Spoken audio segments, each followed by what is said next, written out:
Very excited to be here. My name is Steve Martin. I am a Principal Enterprise Agile Coach with Agile Velocity. Been working in and around technology for around 30 years. And you know that saying, bless your heart? I think that was made especially for me because, I've seen a lot of things that I've done incorrect. And with that, I'm hopefully tonight going to share a few of those with you, especially when it comes to agility. But before we get too much into agility, maybe Carrie, you can say a few words about yourself. Sure. Thanks, Steve. So Carrie Sudi, one of the enterprise coaches with Steve at Agile Velocity. My background in Agile started outside of IT. And so when we get to the conversation around business agility, I get really excited because it's about bringing the whole organization together, not just transforming IT. And so really excited to be here and to talk about this. Just to kind of be on the same page with what we're going to talk about tonight, we've got 3 objectives. We're finding that especially when we get into this post-COVID world, I've had some interesting conversations with some clients who back in January and February, when they took like an agility survey or how agile are you, they're like the ninja. They're like the top of the pack. They're just like, we are so agile. We are on the leading edge. And then I took a look at them in March, and they're just like, well, and then we got into April, they're just like, no, bless our hearts. We thought we were. And so what we wanted to do was kind of introduce this concept of like business agility 2.0 of like, okay, well, what does this really mean?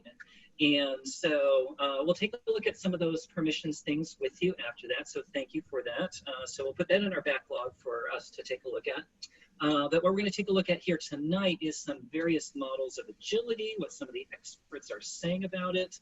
And then we're going to do some interactive exercises for pretty much the last half of the time of our here together. We're going to do little breakout groups, work into some mural.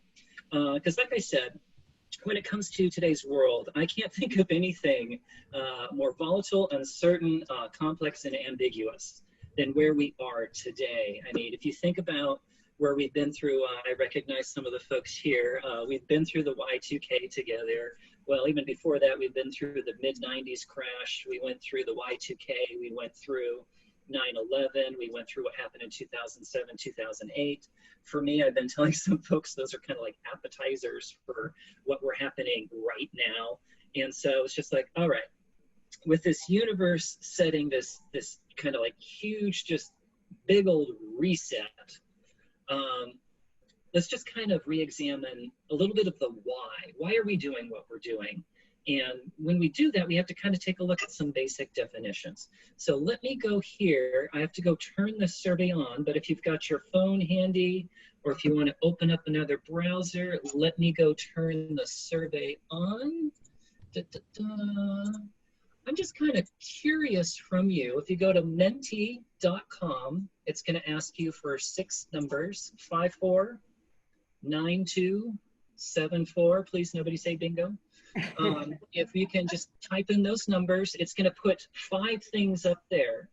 If you could choose and put them in ranked order, I'm challenging you with your product owner skills or rank ordering them. They're not all high. Which one is number 1? Which one is number 2? Which one is number 3 and number 4? So if you can go to menti.com 549274, just go ahead and pull those up and down. If you're on your phone, you actually have to scroll up and scroll down. It's not so great on the phone. But while we're doing that, it's just really kind of interesting. When we looked at so many different models of agility, Carrie, oh my gosh, how many different models of agility did we find out there? Several. We got through several. Yeah, several. Yeah. So no one bright shining star. Yeah, and in each one of these surveys, each one of these studies, they all came up with their own list of challenges, if you will. And so we're going to share some of those when we get a little bit later on today. We'll leave this up here. We lost you there for a second, Steve. Okay. I might have to change my headset here. How am I doing now? Better. Okay, excellent. And so what we're finding is that a lot of these surveys and studies that are out there have their own list of top 5. And so we kind of picked and chose from a couple different ones of what we thought here. We'll leave it up for about another 20 seconds or so. But a little fun fact, in addition to, yay, just getting my CST, I'm also working on my doctorate as if I don't have enough. And so it's all about agility. It's all about figuring out how to help organizations be better. So it looks like we're slowing down here, and shock, surprise. It's a good thing we're sitting down for this. Culture, number 1. I think I'm seeing that in pretty much all of them.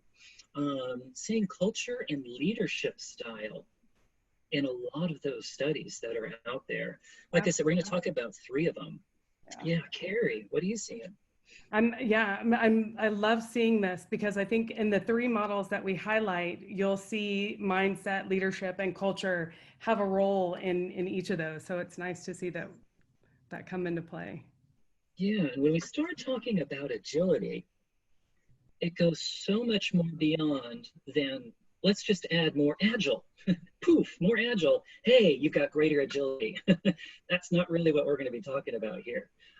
So when you start looking at culture, mindset, leadership style, we see that there's all those human factors that we need to get to in order to really increase and take a look at agility. Because when organizations really do this well and they focus on agility, and this is one of the studies we're going to talk about in the last half hour.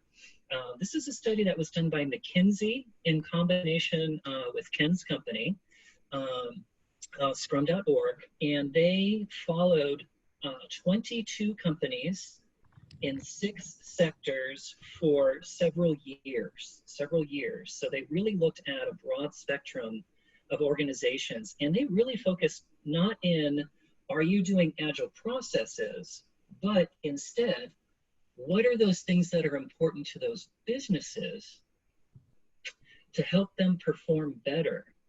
And so the 4 things that they came up with their study is that organizations that really are focused in and aligned on agility across the organization end to end tend to see these things as improvements, operational performance, 30 to 50%, financial performance, 20 to 30% improvement, from more of those NPS, Net Promoter Score type of scales, 20 to 30 points improvement in employee engagement, and 10 to 30 points in customer satisfaction.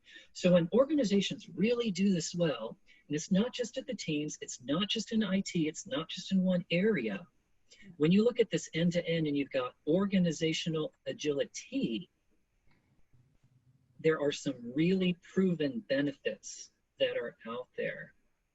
But when we take a look at that term, organizational agility, this will be our last Menti for the today. Yay, another survey. In a word or 2, how would you describe agility? We're going to create a little word cloud here. I'm excited to see this. The one thing I noticed when when Steve and I decided to do this talk, we talked about, how do we bring up the definition of business agility? And as we both started researching, we noticed right away, there is no one definition.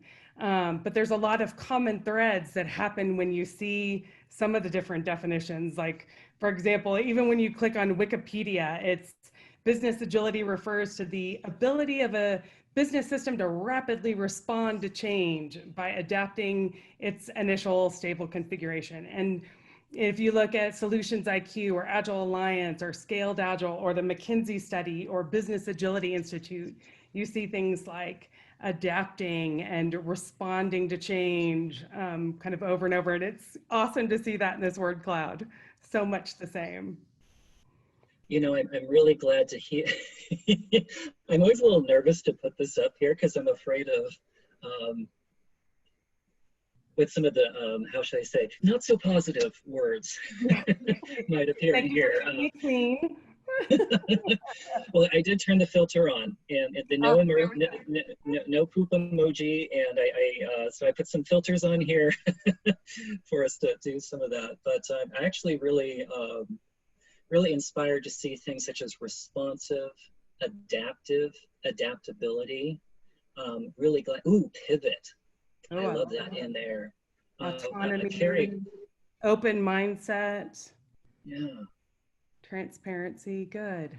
Excellent. Well, we're going to leave this going, and we're going to take a screenshot of both the first mentee and then this mentee as well, and we'll include it and put it into the slide deck. But Carrie, did you want to take over from here and start talking about some of those definitions? Yeah, absolutely. Thank you. And so I kind of hinted at some of these, but we wanted to put up here, and if you click through all three, Steve, you'll see I just grabbed three definitions because they're it's the teaser for the models that we're going to kind of walk through today. But wanted to share with you guys some of the different definitions that we found. And I think the real takeaway when we're looking at these is that there is no one perfect definition of business agility. And really, given the changing markets, the dynamic and fluid changes that are happening in our world, I'm not really sure that we want to lock down on a single definition. I don't think that's really what we need. Evan Laybourne, who is the founder of the Business Agility Institute, says, rather than look for that sort of single definition, instead, can we think of business agility as a common thread? So an adaptable and sustainable narrative that really binds and guides us rather than is directing us into the uncertain future, because as we know, things are changing so fast. And so with that, we wanted to take a look at a couple different models and see what may bind or guide us into the uncertain future, if we use his words. And today we're going to be looking at the Business Agility Institute model, SAFE's latest model, and then the McKinsey model that Steve mentioned. There's many more out there, but these were the three that we thought had some really interesting and key points to them that are also common throughout some of the other models that we saw. So the first one that we're going to look at, if you'll see here, is the 10 domains of business agility. And it was created by the Business Agility Institute. As I mentioned, Evan Laybourne's the founder. So if you've been to the conference or heard of him, you've probably seen this model before. It is a model, not a framework like Scrum or Kanban. And you'll see throughout the domains that they weave the notion of doing Agile, so the processes, the methods, with being Agile, so all about the mindset. And they really feel that both the doing and the being are core to achieving business agility. And again, business agility is beyond IT. So when you're thinking about this, think about the company that you work for, think about the whole company or the whole organization. So at the center, you can see it's sort of a dark gray color, and the words under there say customer. Hopefully you can see that.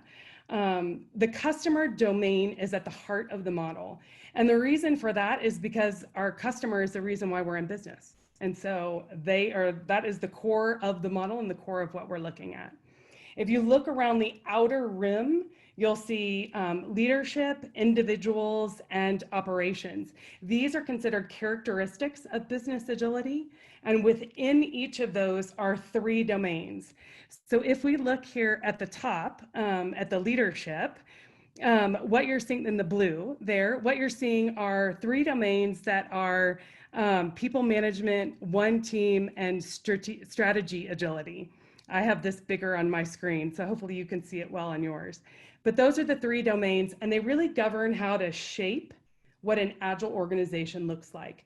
So here, think about managers' roles to inspire and empower individuals, how a team collaborates,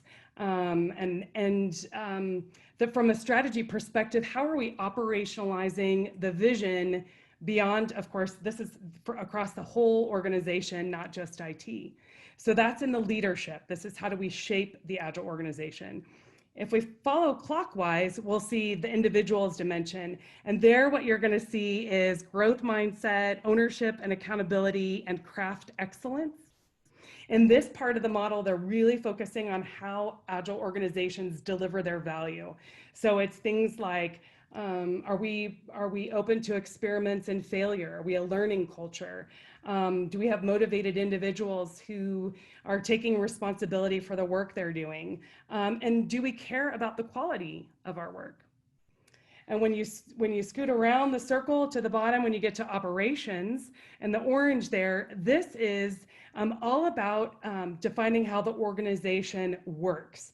So leadership is how do we shape that organization. Individuals is how do we deliver value.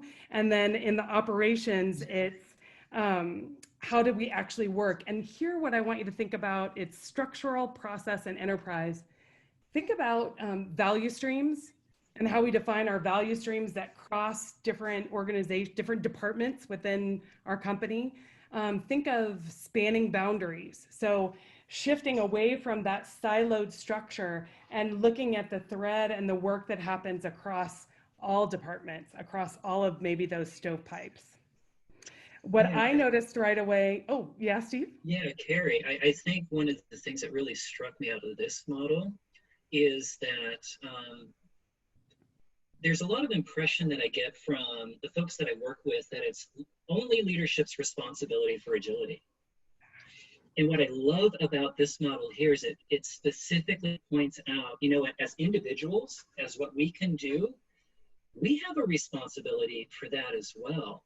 Yeah. And so I love that there's like this leadership and almost like a followership kind of concept that's going on here. It's not just the leaders that are responsible.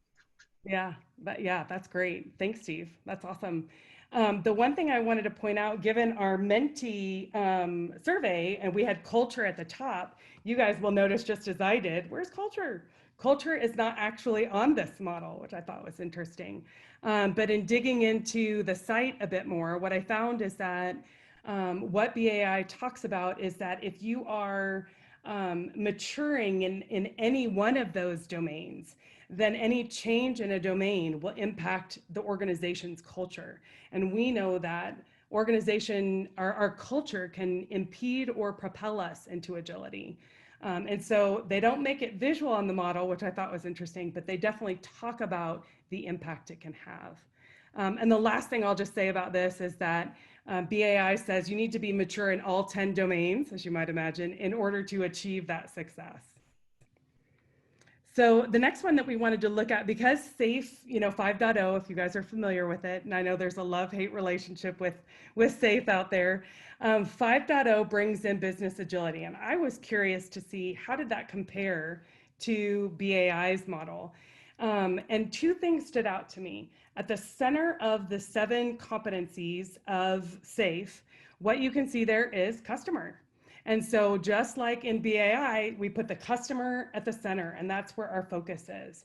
The other thing that SAFE says, will not surprise, I think, most of you who know SAFE, is that they too believe that in order to achieve business agility, you need to be mature in all 7 competencies. So beyond just the team, but also looking at your enterprise solutions. Are we funding value streams? Are we funding products? Are we a learning culture? Where is our leadership in this space, et cetera? And one other thing I'll share with you, if I've got readers out there, they do draw on 2 books. So one is the Mick Kirsten book. It's Project to Product. And they also draw on John Cotter's Accelerate book. And the main takeaways that they're pulling from are this idea that the managerial approach and hierarchical structure of many organizations come from past, revolution periods, if you will, and they're not equipped or adaptable to work in today's digital age. But what they say is rather than scrap everything that you have, instead look at and grab the benefits or maybe the stability that comes from the hierarchy, and in that sort of dual operating system, if you will, then bring in that speed and innovation that can then propel you into agility. And of course, that happens through the 7 core competencies that you see here. Okay, and so the third one that we want to tease up for you before you guys get talking is the one that comes from the report that Steve just talked about. So this was a research done by McKinsey and Scrum.org. They did the research in 2018. They looked at over 20 companies across multiple different sectors, and they really focused on organizations that were going through an enterprise or business level transformation. So more than just at the team level that I think we've seen so often. And their findings that they came up with is that in the past where enterprise agility was maybe desirable, now they're saying it's essential for survivability. And that, of course, is not a surprise to any of us. But to balance the flexibility that's needed and the stability, kind of reminded me a little bit of the SAFe model there, to balance both the ability to be flexible and to be stable, they talk about these 5 dimensions. And they talk about it in terms of the agile operating model. So you've got strategy, vision, how do you put that into practice, structure, how are we organized, processes, methods that we're using, tools that we use across the organization, people, and technology. And the other thing that they noted, which I thought was interesting, it's a simple model, and they talk about you can make tweaks and changes within each one of these components in order to implement and assess your level of enterprise agility. The one thing this model doesn't give us, of course, are the actual outcomes. And I don't know if you remember what Steve talked about, so I'll say it again on the earlier slides because I think it's important, that outcomes, the impact that an organization can have when they shift towards an agility path, and that's again outside of IT, is your improved customer satisfaction. And that's because, of course, as we move to an agile transformation, we put the customer at the center. Sound familiar from our models? Customer at the center, which means we're focused on that customer journey, which should then impact our and improve our customer satisfaction scores. Employee engagement improves, and that's because we're really focusing on those cross-functional teams empowered to experiment, to fail, to learn, to grow, and really then developing their sense of autonomy, purpose, and mastery that we heard about and read about in Daniel Pink's Drive. And considering, I think it was 2018 when I think it was the Gallup poll that came out and said there were about 70% of the American population were disengaged at work, which leads us to poor productivity, the lack of innovation, lower quality. Moving towards agility really has the outcomes and the benefits that I think any organization really would want to have. One of the last ones that Steve talked about was improved, I think that was the improved productivity or performance improvement. That's what it was, right, Steve? Financial. Yeah. And so think here, time to market, planning, your issue to resolution speed, things like that. So those are kind of, we've teed up 3 models for you. And I think our takeaway is we want to get all of us talking about what we've experienced within our own organizations in terms of agility. Are we at a place where we're thinking beyond IT? Because when it comes to business agility, we really are thinking beyond IT. It's more than just IT. In fact, you might think of it such that your agile maturity of an organization is based on the least agile department within that organization. And I don't know that that's IT anymore. How do our marketing and finance, sales, how are they connecting? How are they collaborating across boundaries? What are the steps that HR are taking to improve the way they work? So for us, when we look at business agility, it is all about placing the customer at the heart and looking at how do we collaborate across an organization and become that learning organization that can focus on cool products our customers want to use, so that we can do some great things. So as I mentioned, no one model, no one ring to rule them all, no one model to rule them all, but definitely some commonalities among the models that you see. So thank you so much for having us and letting us talk about business agility.